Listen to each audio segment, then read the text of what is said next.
안녕하세요. 사연 읽어주는 남녀입니다. 오늘도 와주셔서 감사드리며 그럼 오늘의 사연 바로 소개해드리겠습니다. 안녕하세요. 저는 경기도에 사는 두 아이 엄마입니다. 40대 중반이고 직장 생활 열심히 하다 3년 전에 그만두고 1인 사업을 하고 있어요. 온종일 노트북 보면서 혼자 일하다가 몸이 찌뿌둥하면 동네 뒷산으로 운동을 나갑니다.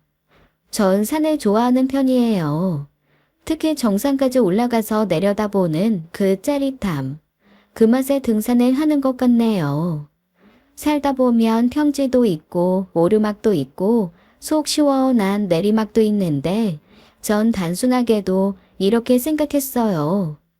나이 들면 사는 게 순탄하기만 할 거라고요. 얼마 전 점잖기만 한 시아버지께 큰일이 있었습니다. 아주 막다먹은 인간한테 걸려서요. 그런데요.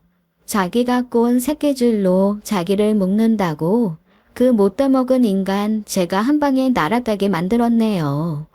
그 얘기를 해보려고 사연을 씁니다. 결혼하고 시부모님이 편하기만 한 며느리가 있을까요? 있다고 해도 손을 꼽을 거예요.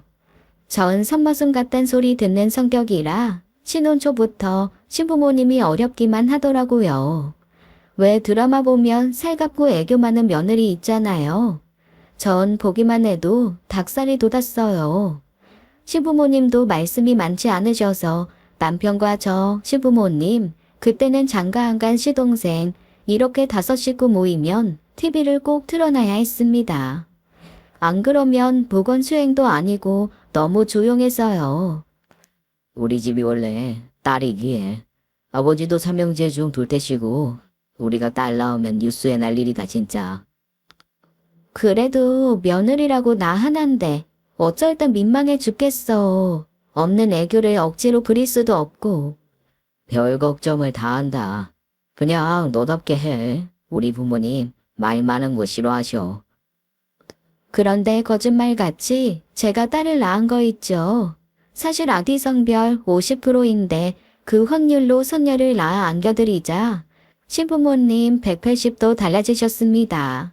아버님, 어머님 그렇게 활짝 웃는 모습 아기 낳고 처음 봤어요. 새아가 수고했다. 아 이렇게 예쁜 손녀가 어디 있냐 그래. 눈매가 아버님을 쏙 빼닮았어요. 전 쌍꺼풀이 없는데 혜빈이는 이렇게 진하게 쌍꺼풀이 있잖아요. 그러냐. 아유 어디 다시 보자 우리 혜빈이. 할아버지 보고 웃었어. 아이고 우리 공주님. 조심해요. 애기 목을 잘 받쳐야지. 이제 내가 좀 안아봅시다.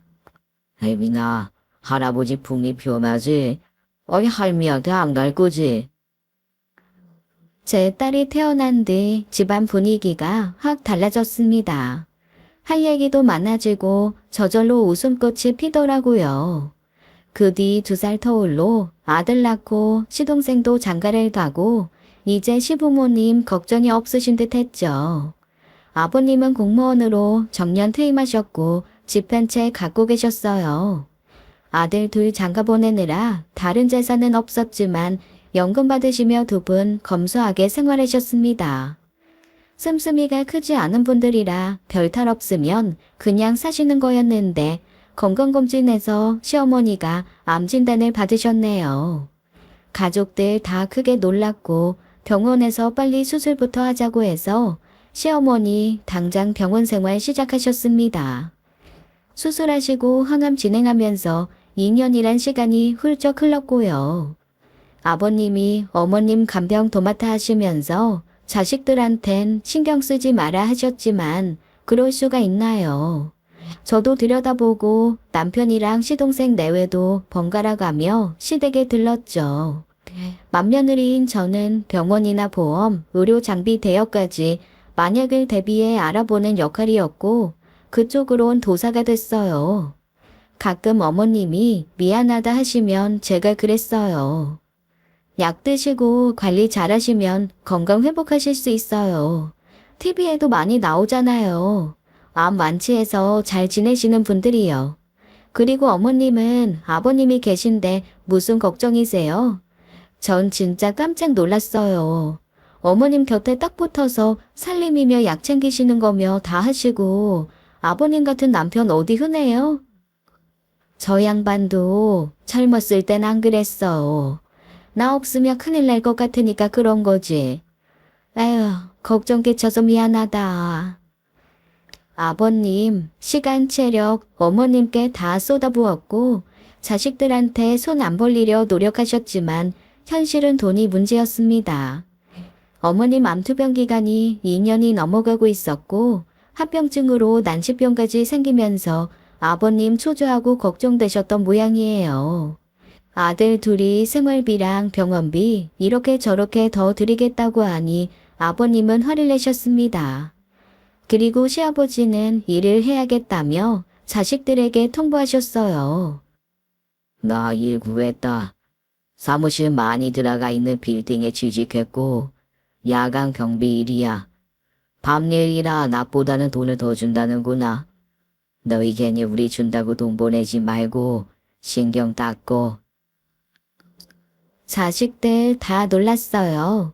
어머님 간병하시랴 상임하시랴 힘드신데 그것도 야간 경비 일을 하신다니. 남편이 먼저 입을 열었습니다.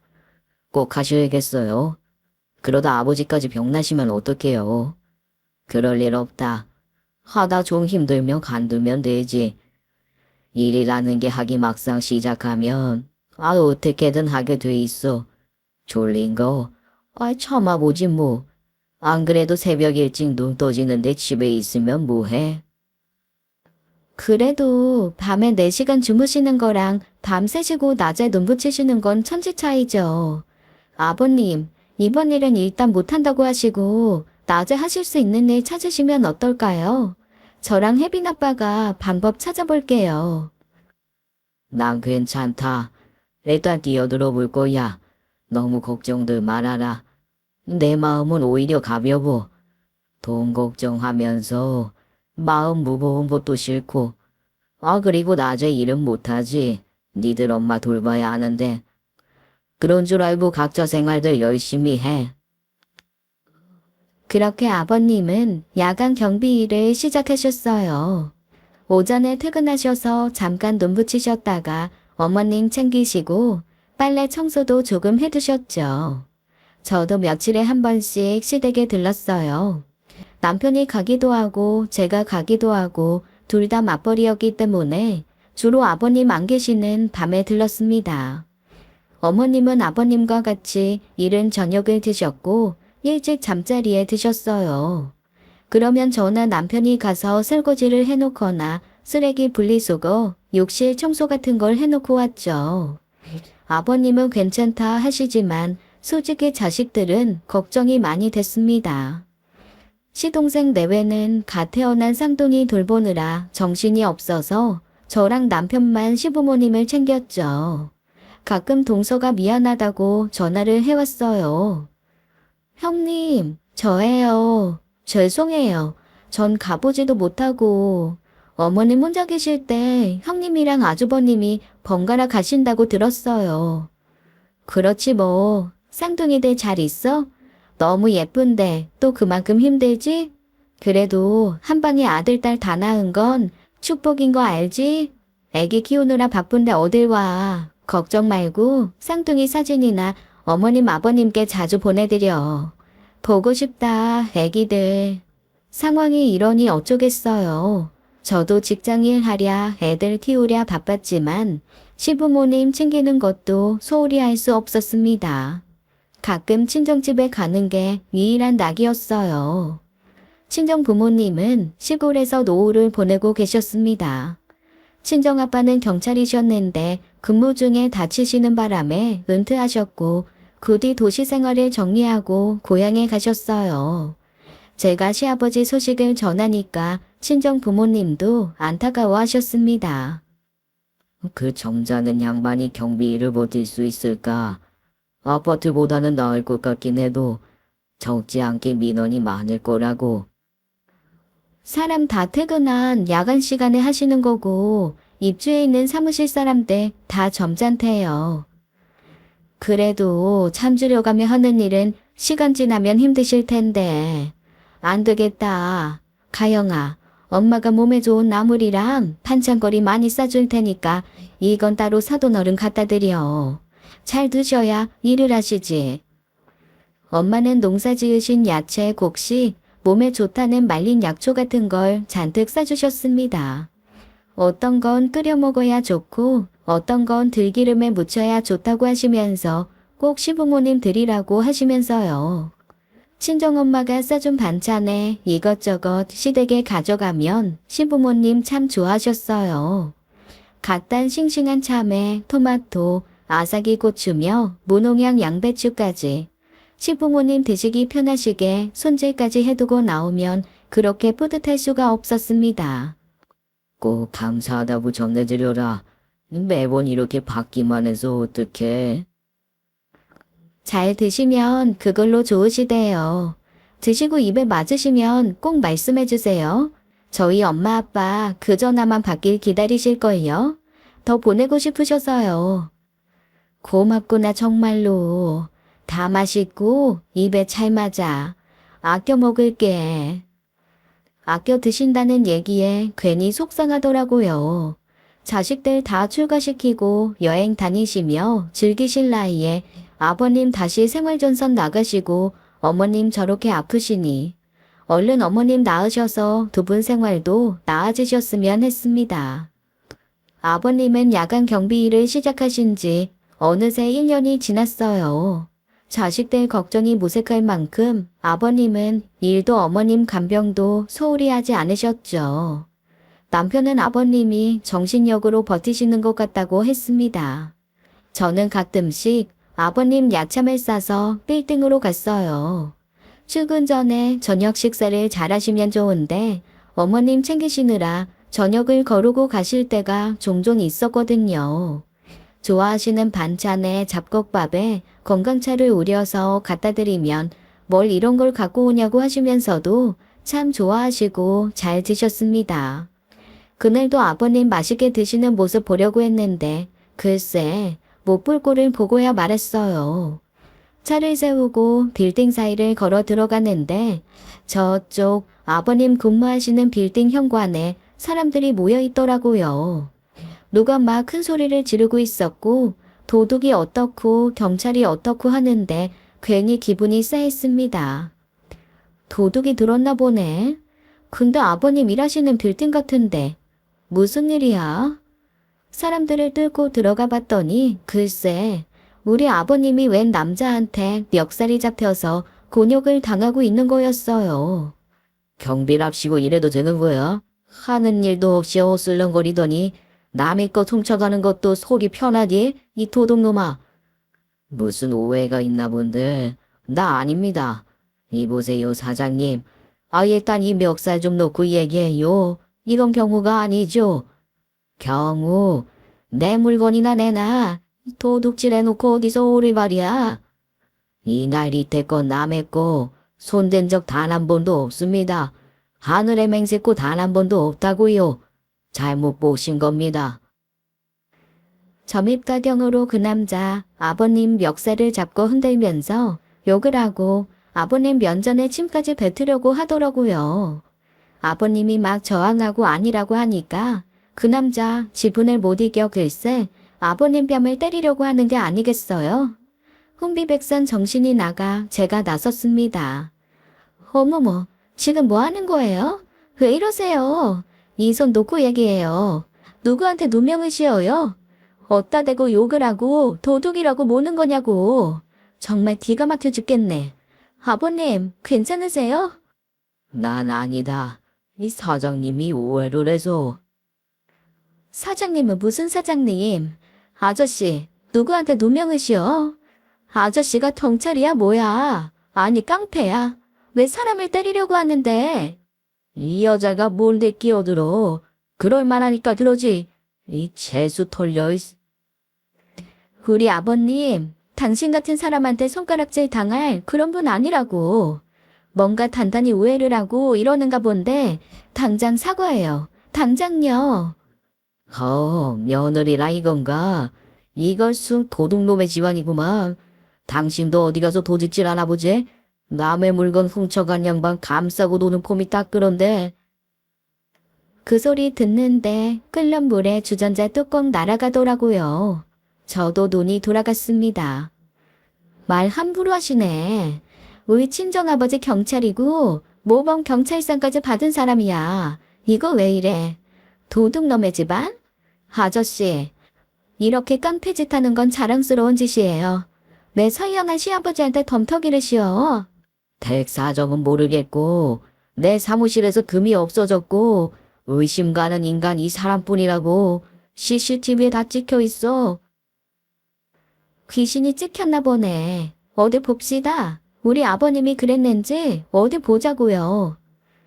어디서 이런 모함을 하는지 흰머리 성성한 아버님 멱살 잡은 그 남자 겉모습도 유난이었습니다. 베레모는 삐딱하게 쓰고 위아래엔 명품 로고 잔뜩 박힌 옷을 입고 있었는데 하는 짓은 영락없는 양아치였어요.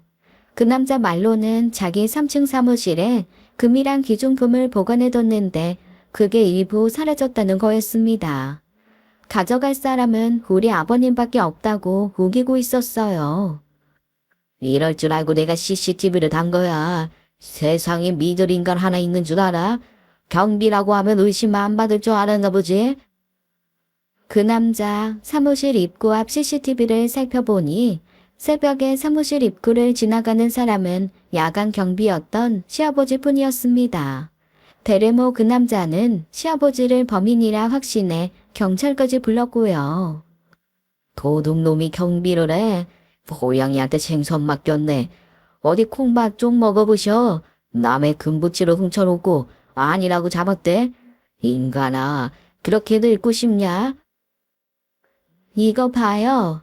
우리 아버님이 들어간 장면은 없잖아요. 사무실 문 열고 들어갔다 나오는 장면이 없는데 이게 다예요. 이거 보고 우리 아버님 도둑으로 몰았나? 진짜 어이없네. 순 억지 아니야. CCTV엔 아버님이 지나간 장면만 있지 그 사람이 주장하는 결정적 장면은 없었습니다. 그 CCTV는 사무실 입구에서 바로 앞에 복도만 찍고 있을 뿐이었어요. 사무실 안을 찍는 것도 아니고 아버님이 사무실 안에 들어가는 장면도 없었습니다. 아버님은 그냥 랜턴을 들고 그 앞을 지나가기만 한 것뿐이었어요. 결론적으로 누가 문을 열고 훔쳐갔는지 확인할 수 있는 방법은 없는 거였습니다. 이건 아니다 싶어 전 항의했죠. 아버님도 너무 억울해하셨어요. 이 생사람을 잡아도 이부수지. 누구한테 도둑 누명을 씌워? 난 아니에요. 아니라고요. 이 아저씨 웃기는 사람이네. 우리 아버님이 그 앞을 지나치기만 했지. 문을 열고 들어가기랬어. 금인지 뭔지를 훔치는 장면이 있어요. 그냥 심증만 있다 뿐인 거잖아요. 난 또 뭐라고. 무고죄는 죄 아닌 줄 알아요. 난 내 사무실에서 밤 11시면 퇴근을 하고 그 이후엔 이 경비 밖에 지나간 사람이 없단 말이야. 난 아침 8시에 출근하는데 그 사이에 누가 또 여기를 왔다 갔겠어. 그 사이에 금이 사라졌는데 CCTV에 잡힌 사람이 경비뿐이 없는데 내 말이 틀려? 심증이잖아요, 심증. 사과하세요. 우리 아버님한테 사과하시라고요. 당신 같은 사람한테 도둑놈냥 쓰실 분 아니에요. 얼마나 대쪽같이 살아오신 분인데. 대쪽 같은 소리 하네. 경찰 오면 틱소리도 들 거면서. 그 사람은 경찰 오기 전에 빨리 자수하고 금부치 내놔라. 그러면 봐주겠다고까지 하는 거 있죠. 미치고 팔짝 뛴다는 말 이럴 때 하는구나 싶었습니다. 전 아버님 앞을 딱 가로막고 섰어요. 사과를 할 일인지 우리가 사과를 받아야 할 일인지는 경찰 오면 얘기하자고 했죠. 곧 출동한 경찰들도 증거가 부족하다고 했습니다. 천만 다행이었죠. 베레모 남자가 그러는 거 억지 아니냐고 제가 막 항의하니까 경찰도 그렇다고 하더라고요. 난 절대로 그런 일이 없다니까요. 난 억울합니다. 결백해요. 아버님, 여기서 아버님이 그거 훔쳤다고 생각하는 사람 없어요. 저 베레모 쓴 남자만 우기는 거니까 안심하세요. 곧 남편과 시동생이 왔고 펄펄 뛰었죠. 그 베르모 남자랑 한판 뜨겠다는 거 제가 겨우 말려야 했습니다. 경찰은 우리 얘기도 듣고 베르모 남자 얘기도 들어주더라고요. 양측의 얘기를 듣고 CCTV까지 봤지만 아버님을 범인으로 모는 건 아니라며 그냥 돌아갔어요. 어디서 점잖은 분을 도둑으로 몰고. 아저씨, 그러는 거 아니에요. 자기가 무슨 과학수사대야 뭐야? 우리 아버님한테 누명 씌운 거 사과해요. 당장요. 본인이 일을 오래 먹고 괜히 만만해 보이는 우리 아버지 걸고 넘어지는 거 아니냐고요. 이런 모욕이 어딨어. 우린 뭐 가만히 있을 줄 알아요? 저랑 남편, 시동생까지 나서서 베레모 남자한테 항의했지만 그 남자 아주 철면피였어요. 내가 여기서 물러날 줄 알고 두고 봐. 두고 보자고. 뭘 두고 봐요? 웃기고 있어 정말. 아버님, 오늘은 그만 집에 가세요. 얼굴이 청백해지셨어요. 시동생이 대신 있기로 하고 저와 남편이 아버님을 집까지 모셔드렸습니다. 속이 얼마나 상했는지 몰라요. 구란당 같은 인간한테 도둑으로 몰리고 아버님 생애 가장 모욕적인 순간이 아니었을까 어렴풋이 짐작만 할 수 있었죠.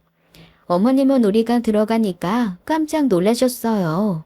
무슨 일이냐고 자꾸 물으시는데 제가 그냥 아버님 어디 부딪히셔서 잠깐 기절하셨다고 그래서 병원 들렸다가 집에 모시고 온 거라고 둘러댔습니다. 당신 정말 괜찮은 거 맞아요? 애비야, 병원에서 그랬어? 네 아버지 집에 가도 괜찮다고? 네, 엄마. 안심하세요. 집에서 안정 취하면 된댔어요. 어머니도 들어가 주무세요. 아무 일도 아니니까. 시부모님 잠자리에 드시는 거 보고 남편과 저 착잡한 마음으로 나왔습니다. 너무 속상하더라고요. 저흰 그 일이 있고 아버님이 경비 일을 그만두셨으면 했습니다. 그 불안당 같은 남자랑 엮이시는 게 싫어서요. 하지만 아버님은 생각이 다르셨어요. 당신이 잘못한 게 없고 당당한데 왜 그만둬야 하냐고요. 오히려 지금 그만두는 게 더 이상한 거 아니냐며 일을 계속 하시겠다는 입장이었습니다. 그런데 얼마 안 가 아버님은 해고되셨어요. 다 그 베르모 남자 때문에요. 경찰이 아버님을 범인으로 단정하기 어렵다고 했는데 그 남자는 막 나가더라고요. 건물 관리실에 가서 진상을 부렸다는 거였습니다. 어디서 그런 도둑을 경비로 채용했냐고 돈 먹고 채용한 거 아니냐? 채용 과정 제대로 소명하라고 하질 않나? 안 그러면 경비실 앞에서 1인 시위를 하겠다. 방송에 제보하겠다며 난리를 쳤다는 거였습니다. 결국 아버님은 해고 통보를 받았고 억울하게 일자리에서 잘리게 되신 거였어요. 그뿐 아니었습니다. 그 베레모 악질이었어요. 아버님 개인 번호를 어떻게 알았는지 문자와 전화로 협박을 일삼더라고요. 아버님이 통식사를 못하신다고 하셔서 제가 시댁에 갔었어요. 문자가 연신 울리길래 봤더니 기가 막혀서 그 베르모 남자가 되도 않는 협박 문자를 보내고 있었어요. 어디서 뺨 맞고 어디서 화풀이인지 선비 같은 우리 아버님 만만하게 보고 이러는 게 틀림없었습니다.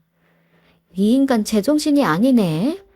콩밥 먹을 인간은 이 인간이잖아. 아버님을 이렇게 괴롭혀? 순 또라이 양아치 아니야. 나쁜 인간. 가만 안 둘 줄 알아. 문자 내용은 이랬습니다. 훔쳐간 금붙이랑 귀중품 내놓지 않으면 고소와 소송으로 평생 괴롭힐 거라고 아주 당당하게 공갈 협박을 하더라고요. 부재 중 전화도 상당히 와 있고 해서 전 이걸 다 증거로 모아놓았습니다. 가만 보니 누굴 위협하는 범이 한두 번 해본 솜씨가 아니었어요.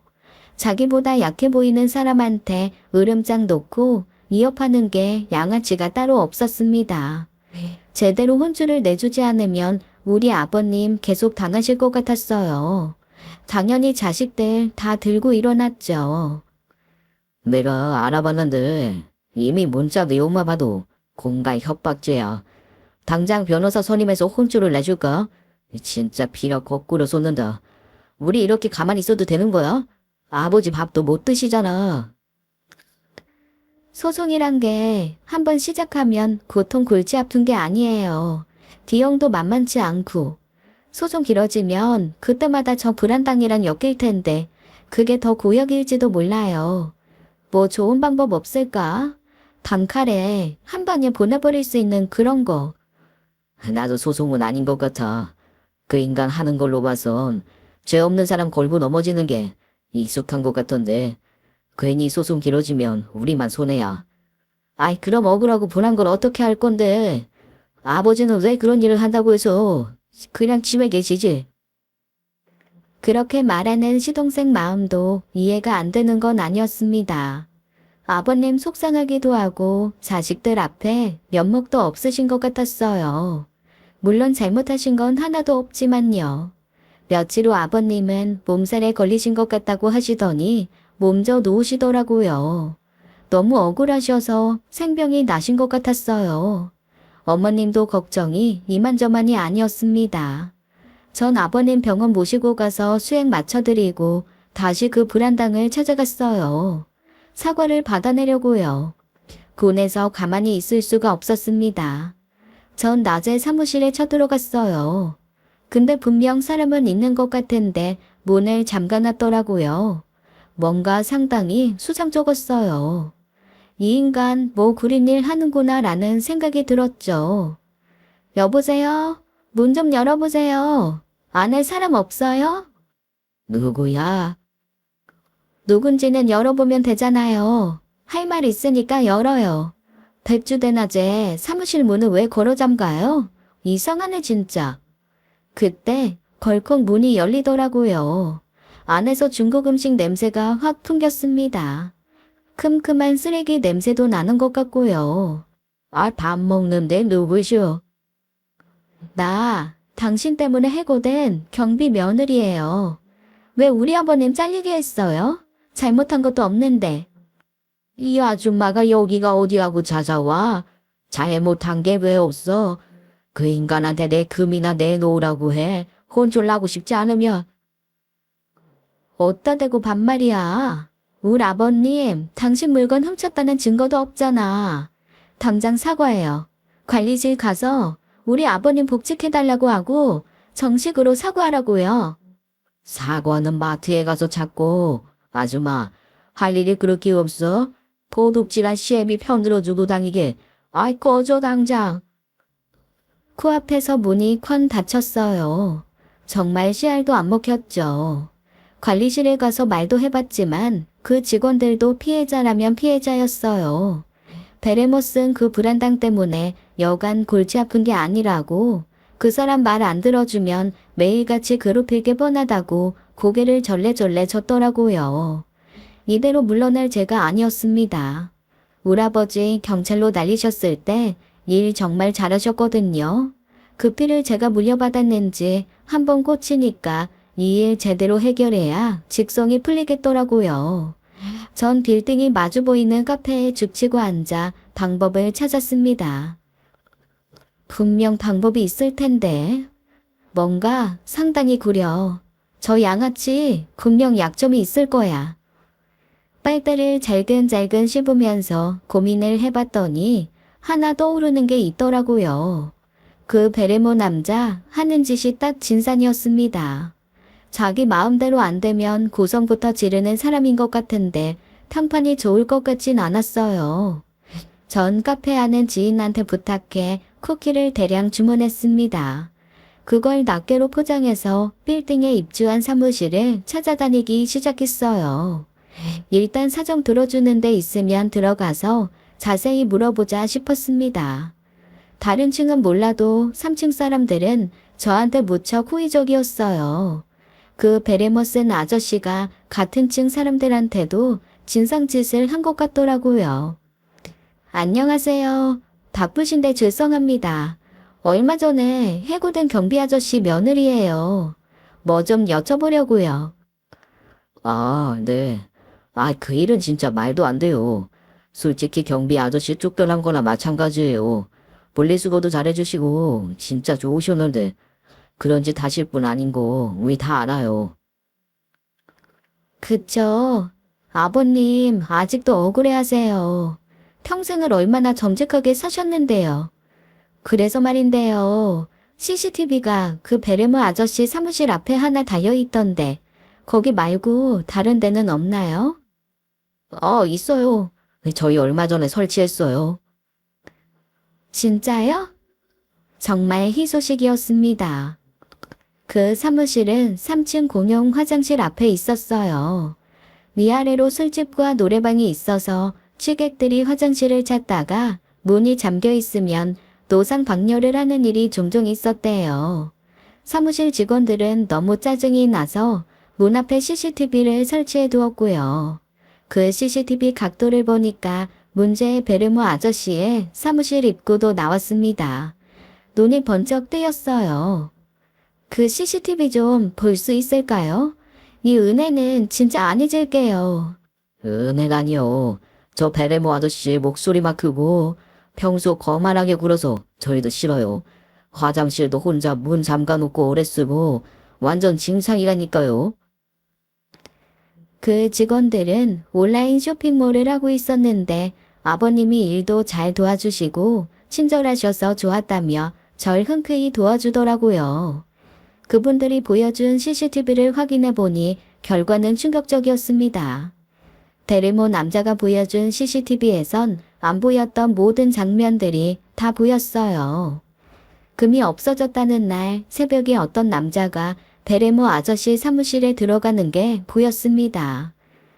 하는 짓도 영 수상쩍은 게 여기저기 두리번거리면서 사무실에 들어가더라고요.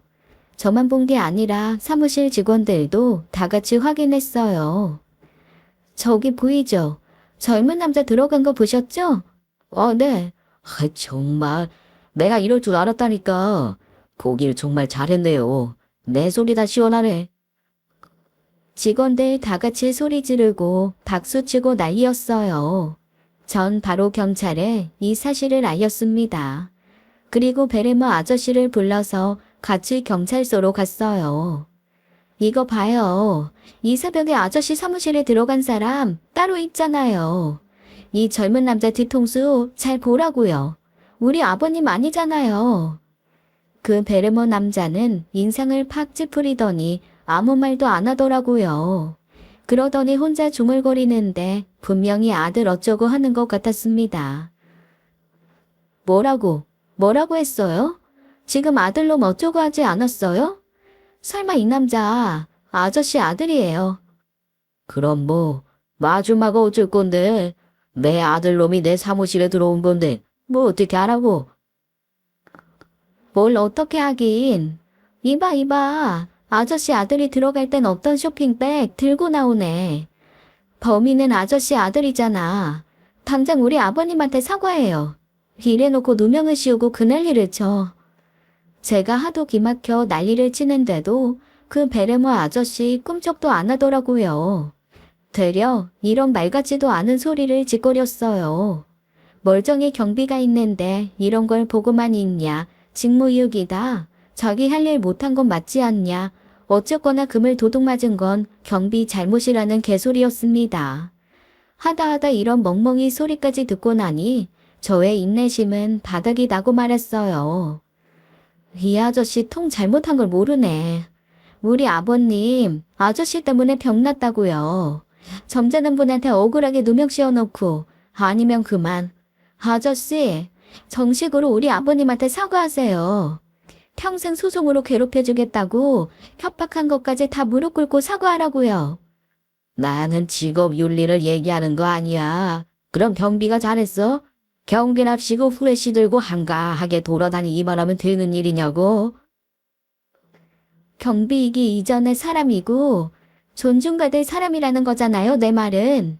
그리고 아저씨, 왜 반말이에요? 나 언제 봤다고 처음부터 반말이냐고. 그리고 당신이 봤어? 우리 아버님이 어떻게 일하는지 당신이 처음부터 끝까지 봤냐고. 열받아서 날뛰니까 같이 따라와준 쇼핑몰 직원이 제 편을 들어줬어요. 아저씨, 경비 아저씨한테 사과하세요. 아저씨 때문에 일도 못 나오니까 다시 복직하게 해주는 게 맞죠. 누가 봐도 아저씨 잘못 맞잖아요. 경찰까지 나서서 베레모 아저씨한테 훈수를 뒀습니다. 그러는 거 아니라고요. 아들이 가져간 거 모르고 엄한 사람한테 누명 씌워놓고 너무 뻔뻔한 거 아니냐고. 가정교육 잘하셔야지. 우리 집에 도둑놈 집안 운운한 것도 다 사과하라고. 제가 미친 여자처럼 소리를 질렀더니 아무 말 못하더라고요.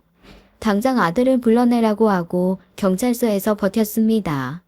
경찰이 직접 그 아저씨 아들한테 연락을 했어요. 얼마 지나지 않아 키가 멀대같이 큰 청년이 들어오더라고요. 얼핏 20대 중반, 30대 초반으로 보였습니다. 전 다이어트로 물었어요. CCTV에 다 찍혔다고 이 아저씨 아들 맞냐고요. 네, 그런데요. 아줌마 누군데 이래요? 나 노명순분 며느리인데 당장 우리 시아버지한테 사과해요. 그렇게 해야 맞지. 그런데 이 남자 자기 아버지한테 혼낼 것만 무섭고 저는 신경도 쓰지 않더라고요. 그러게 아버지, 왜 내 용돈을 끊어? 내가 달랄 때도 쓰면 이런 일 없잖아. 시끄러워 이 자식아. 뭘 잘했다고? 아이 따라와. 절대로 이 부자를 그냥 보낼 수 없었어요. 전 아들을 가로막았습니다. 시아버지한테 사과는 언제 할 거냐고 부자를 캐물었고 간신히 그 아들한테 대답을 받아냈어요. 아버님한테 사과하겠다는 대답을요. 끝까지 그 베르머 아저씨는 말을 안 하더라고요. 전 그 아저씨를 엄청 노려봐주고 한달음에 시댁으로 달려갔습니다. 그리고 아버님 붙잡고 다 말씀드렸어요. 아버님은 벌떡 일어나셨죠. 언제 아팠냐는 듯이요. 아유, 500년 무분체증이 쑥 내려가는 것 같다. 그치? 범인은 따로 있지. 아이고, 속 시원해. 내가 그 작자를 그냐? 아이, 그래 놓고 나한테 사과할 생각도 없어 보인다고. 그게 사람이야, 짐승이야. 야, 아들을 그 따위로 키워놓고 누구한테? 이제 신경 쓰지 마세요. 아주 막대 먹은 인간이에요. 아버님, 진짜 축하드려요. 누명 더 쓰셨어요. 이게 무슨 일이냐? 무슨 누명? 다 해결됐어요, 어머니. 제가 다 밝혀냈어요. 눈물이 찔끔 날 정도로 기분이 좋더라고요. 저는 남편에게도 전화하고 시동생한테도 연락을 했습니다. 그날 저녁 시댁에 다 같이 모였어요. 오늘 있었던 일 처음부터 끝까지 다 말했죠. 그랬더니 남편 시동생 동서 할 것 없이 다들 야단이었어요. 자기 아들한테 도둑 맞아 놓고 어디서 큰 소리냐고요. 그래도 일단 기분은 좋았습니다. 그리고 저녁 먹을 때 이런 얘기가 나왔어요. 어떻게든 사과는 받아야 한다. 그 베르모 아저씨 아버님한테 기망신 준 거 생각하면 끝까지 사과는 받아야 한다고 온 가족이 입을 모았죠. 자식 교육 잘못한 주제에 어디 남한테 덤터기를 씌우고 협박까지 한 거 혼쭐을 내줘야 한다고요. 저도 같은 생각이었습니다. 며칠 후 전 친정집에 내려갔어요. 그동안 있었던 일을 말씀드렸더니 친정 부모님도 엄청 분개하셨죠. 그리고 아빠한테 결정적인 한마디를 듣게 됐어요. 그 불안당 같은 인간, 확실히 수상하단 말이야. 요상한 사무실을 열어두고 금을 갖다 숨겨놓는다고. 뭔가 구려. 확실히 구린 냄새가 나. 아버지도 그렇지? 나도 이상한 게 한두 가지가 아니야. 더 파볼까? 근데 어떡해? 난 경찰도 아니고 탐정도 아닌데. 의심의 끈은 놓지 말고 기다려봐. 곰곰이 생각하고 있으면 분명 실마리가 잡힐 테니까. 우라버지 은퇴는 하셨어도 한번 경찰은 영원한 경찰이셨네요. 전 아버지 얘기 골똘히 생각하며 집으로 돌아왔습니다. 그때까지도 그 무례한 아저씨와 아들은 저한테 전화 한 통 없었어요. 제가 분명 사과하라고 요구했고 그러겠다고 약속까지 받아냈는데 느낌상 사과 안 할 게 분명했습니다. 아주 괘씸했어요. 일단 아버님은 명예롭게 복직하셨습니다. 노명을 벗자 건강도 나아지셨어요. 그리고 빌딩 관리 사무실로 찾아가셨죠. 잘못한 게 없으니 일을 계속하겠다고 당당히 말씀하셨대요. 관리사무소 직원들도 반대하는 사람 없었고요. 험한 일 겪었지만 크게 액땜했다 치면 된다면서 대인배처럼 당당히 출근하셨습니다. 친정아빠는 시아버지에게 응원의 전화까지 하셨더라고요. 사돈어른, 아이유 보셨습니다. 얼마나 억울하셨어요, 그래. 아이고, 별일을 다 겪었습니다. 그래도 우리 며느리가 두 팔 걷어붙이고 나서줘서 아주 든든하고 고마웠죠.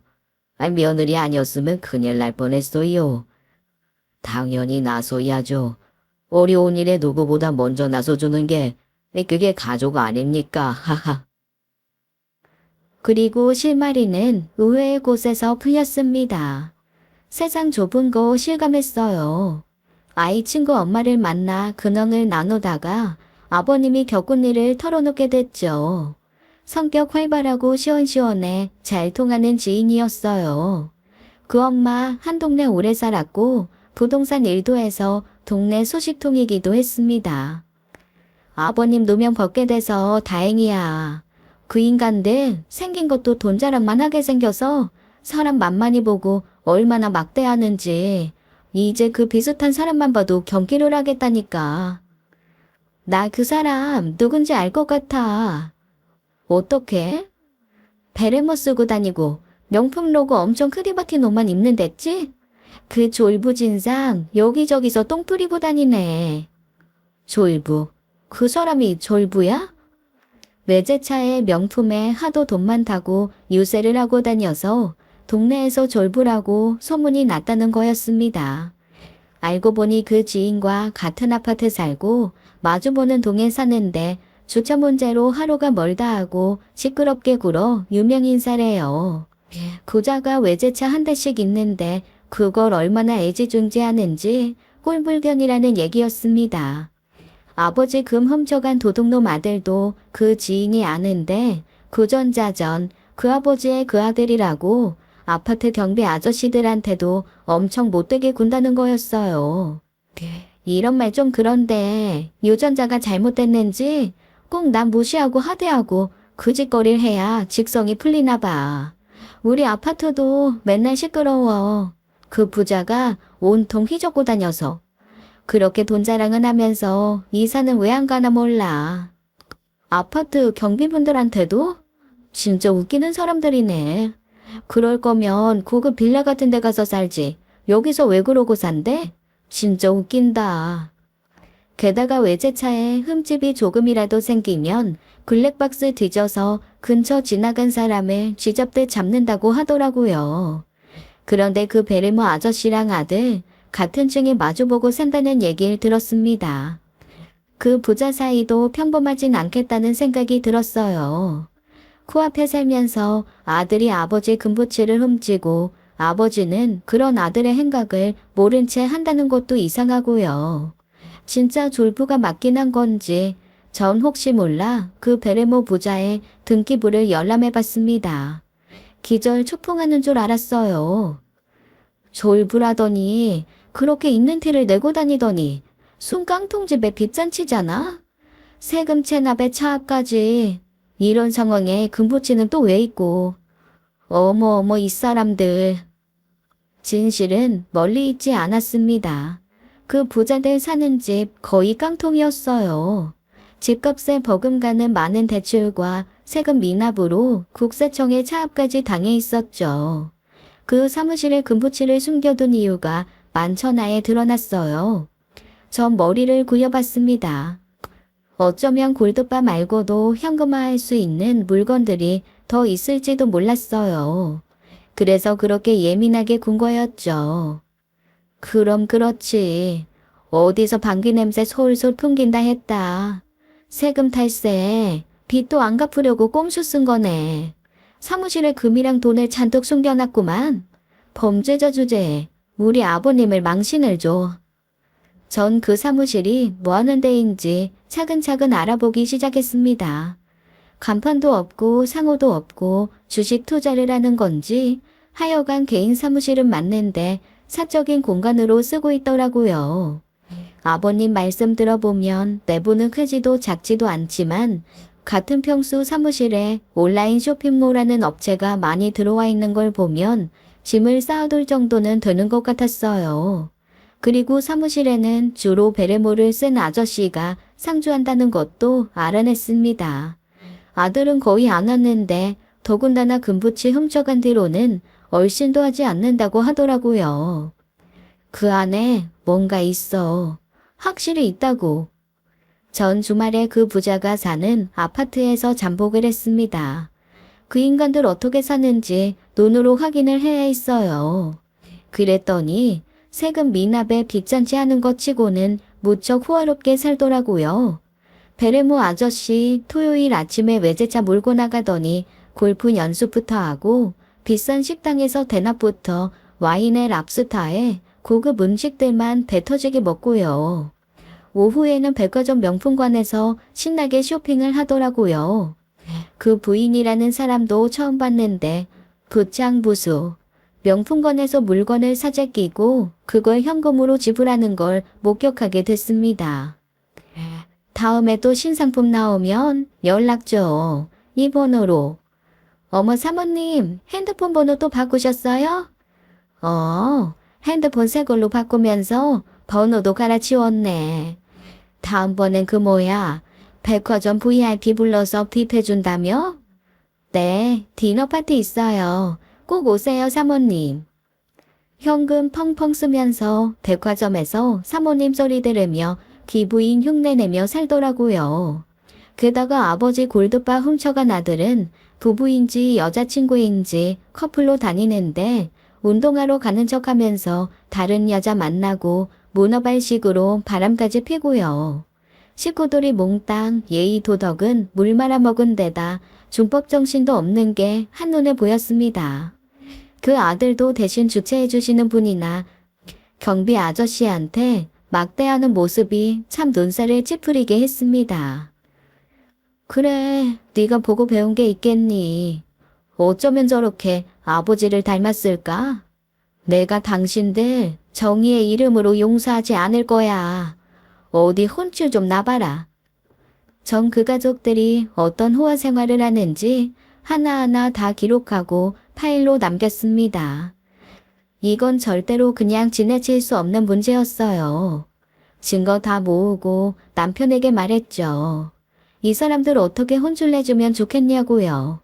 남편과 전 머리를 맞대고 이 사람들 몰래 고발하기로 작정했습니다. 악질 세금 체납자, 고의로 빚을 안 갚고 자기들만 호의호식하는 인간들은 제대로 벌을 받을 필요가 있었어요. 저는 이 정황을 해당 세무서 징수과에 몽땅 고발했습니다. 우리 아버님이 당한 일의 복수를 위해 뒤에서 발벗고 나선 거였죠. 뉴스에서만 보던 악질 세금 체납자의 생활을 실제로 목격하니까 더 열받더라고요. 우리 같은 월급쟁이들은 세금 꼬박꼬박 다 내고 발바닥에 땀나게 일하는데 저들은 배 터지게 먹고 욕심껏 살고 있다는 게 너무 억울했어요. 제가 보고 들은 거 의심 가는 내용 싹 다 말하고 이렇게 당부했습니다. 아셨죠? 아주 상습적으로 그러는 인간들이니까 예고 없이 불시에 습격해야 돼요. 안 그러면 놓친다니까요. 이거 진짜 알짜배기 정보예요. 그 인간들 악질이니까 놓치시면 절대 안 된다고요. 신고 후 전 참을성 있게 기다렸습니다. 곧 시작될 불꽃놀이를 기다리는 것처럼 약간은 설레는 마음으로요. 얼마 뒤 시아버지한테 전화가 오더라고요. 아, 이게 무슨 일이냐? 아주 난리가 났다. 애미가 어서 한번 와봐라. 이 그 베레모스 부설치는 인간 아주 단단히 잘못을 한 모양이야. 이런 좋은 구경을 놓칠 수 없었죠. 전 불이 나게 아버님 일하시는 빌딩으로 달려갔습니다. 3층에 올라갔더니 베레모 졸부 사무실에 세금 징수과 사람들이 들이닥쳤더라고요. 밖에서 그 난리를 치는데 아무도 없는 척 문을 안 열어주니 경찰까지 출동했습니다. 진짜 그런 난리가 없었죠. 버티다 결국 베리모 아저씨 빼꼼히 문을 열더라고요. 그 기회를 경찰과 조사관이 놓칠 리가 없었습니다. 문은 확 열렸고 베레모 아저씨 그 바람에 확 복도로 미끄러졌어요. 그 바람에 베레모가 훌렁 벗겨졌습니다. 알고 보니 가발이 붙어있는 모자더라고요. 웃음이 나오려는 걸 간신히 참았습니다. 국세청에서 나왔습니다. 문을 왜 안 열어줍니까? 충분히 들리셨을 텐데. 아유, 안 들렸어요. 왜 그러세요? 그 아저씨 뻔뻔스러운 얼굴로 나왔지만 목소리는 기어 들어가더라고요. 고소해서 저도 모르게 웃음이 나왔습니다. 조사관들이 사무실 안에 들이닥쳤고 곧 고성이 오가는 게 들렸어요. 지켜보니 사무실 안에 숨겨놓은 금부치와 현금이 상상 이상인 것 같았습니다. 아, 이건 진짜 안 된다니까요. 제가 제 발로 가서 밀린 세금 내겠습니다. 아, 이걸 함부로 가져가시면 어떡해요. 돈 없다는 분이 이렇게 많은 금과 현금을 보유하시고 그렇게 호화 생활을 해요? 아이, 그거야 어쩔 수 없이 생활은 해야 하지 않습니까? 아이, 그거 정말 안 됩니다. 이 큰 부치 몇 개나 된다고? 아이, 왜 남의 물건에 손을 대요? 아이, 미치겠네. 제가 다 갚을 테니까 이런 것들 다 그냥 두세요. 아이, 제발요. 가만 만지지 마세요. 네, 다 기록해. 골드바 여기 쌓여있는 거 몇 개인지. 아버님한테는 길길이 날뛰더니 국세청 조사관 앞에서는 살살 뛰는 모습이 꽤 볼만하더라고요. 3층 사무실에 있던 사람들까지 다 나와서 구경을 했습니다. 쇼핑몰 직원들이며 베레모 아저씨한테 불만 있던 사람들 다 한마디씩 하더라고요. 예상은 했지만 저런 악질일 줄은 몰랐다고요. 결국 사무실에 숨겨놓은 금과 현금은 몽땅 압수가 되었습니다. 베레모 아저씨 나중엔 국세청 조사관한테 화를 내다가 파리처럼 손을 모아 싹싹 빌더라고요. 이것만큼은 제발 안 됩니다. 아, 조금 더 기한을 주시면 이 제가 어떻게든 갚을게요. 아, 우린 뭐 먹고 살라고요. 그 말 거기 있는 사람 중에 믿는 사람 아무도 없었을 겁니다. 법치국가에서 일해도 됩니까? 에이씨. 왜 욕을 하세요? 우리 법을 집행하고 있는 겁니다. 세금을 잘 내셨어야죠. 그게 먼저 아닙니까? 그런데 국세청 사람들 엄청 멋있더라고요. 감정 절제하고 딱 할 말만 하면서 법을 집행하는데 와, 카리스마 있더라고요. 그 아저씨 평소 으스대던 건 어디 가고 빌빌 기는데 너무 쌈통이었습니다. 전 아버님한테 조용히 말했죠. 아버님, 이 광경 절대로 잊으시면 안 돼요. 억울한 거 조금은 풀리셨어요? 그래, 이 조조 탐욕스러운 인간들 아주 요조를 내보려 하지 했는데 이 소리 시원하다 못해 뻥 뚫린다. 아, 세금 내는 거 아까워 저렇게 구차하게 사다. 외국처럼 세금 안 내는 인간들은 요조를 내놔야 하는데. 욕심만 그득한 베르모 아저씨가 조사관들 앞에서 쩔쩔 매는 모습은 두고두고 시댁 밥상에서 화제되었습니다.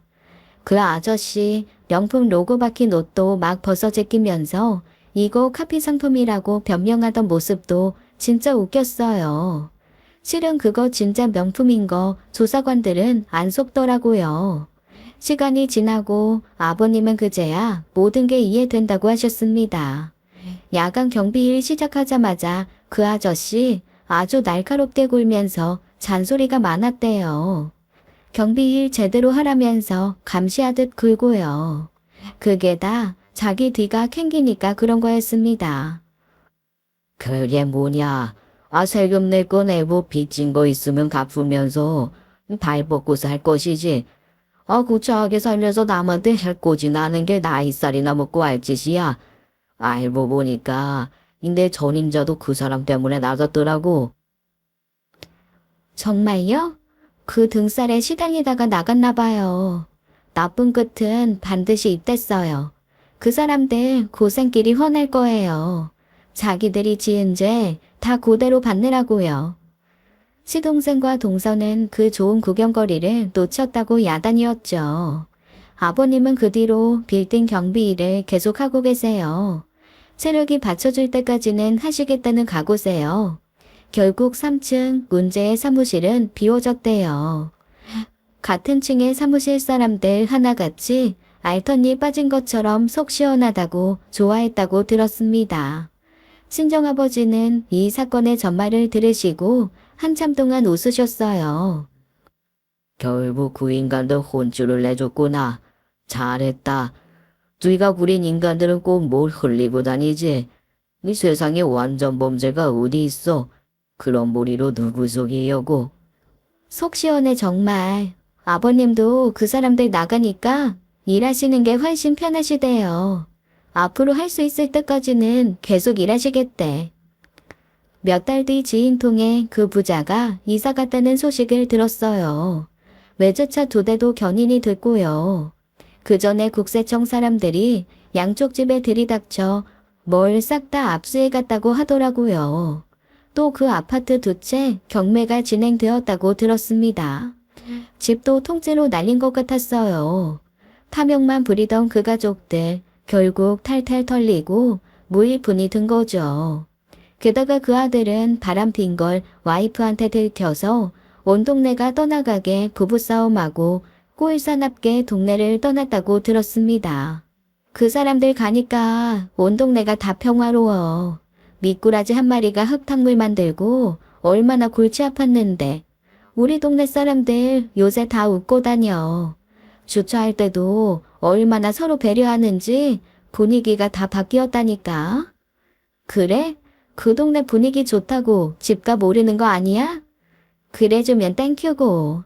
혜빈 엄마 덕분이기도 하니까 그렇게 되면 내가 한턱 쏠게. 요새도 가끔 떠오르는 장면이 있어요. 그 심술 많은 아저씨 한치 앞도 모르고 백화점에서 명품 쇼핑에 비싼 음식 사 먹던 그 모습을 잊을 수가 없네요. 그렇게 펑펑 쓰는 돈이 어떤 돈인데 참 뻔뻔하고 이기적인 모습에 아직도 치가 떨립니다. 뛰는 사람 위에 나는 사람 있다는 걸 그 인간들은 인정이나 할까요? 이번 일 계기로 정신 똑바로 차리고 남한테 피해주는 일 더는 없었으면 좋겠네요. 잘 산다는 게 뭘까요? 잘 먹고 잘 사는 거 물론 중요하지만 그보단 사람답게 사는 게 더 중요하지 않나요? 이 일을 계기로 전 더더욱 우리 친정부모님, 시부모님께 잘하게 됐습니다. 까딱 잘못해 저런 사람들이랑 인연 맺었으면 전 속 터져 못 살았을 거예요. 한 세상 극이 영화는 못 누려도 누구 앞에서도 당당하게 그렇게 살고 싶습니다. 아, 천만다행으로 어머님 건강은 많이 좋아지셨어요. 자식들 다 아버님의 공이 크다고 생각하고 있고요. 명절 빼고 사계절, 더우나 추우나 출근하시는 아버님을 전 언제나 응원합니다. 시아버지 닮아 우직한 남편 출근시키고 저도 제 사업 열심히 운영하고 어때요? 우리 식구들 앞날 창창하겠죠? 아버님 일 그만두시면 제주도 여행 가려고요. 빨리 그날이 왔으면 좋겠습니다. 제 이야기는 여기까지입니다. 긴 사연 들어주셔서 감사합니다. 지금까지 사연 읽어주는 남녀였습니다. 끝까지 시청해주신 여러분 감사드리며 저희는 다음 사연으로 돌아올게요. 감사합니다.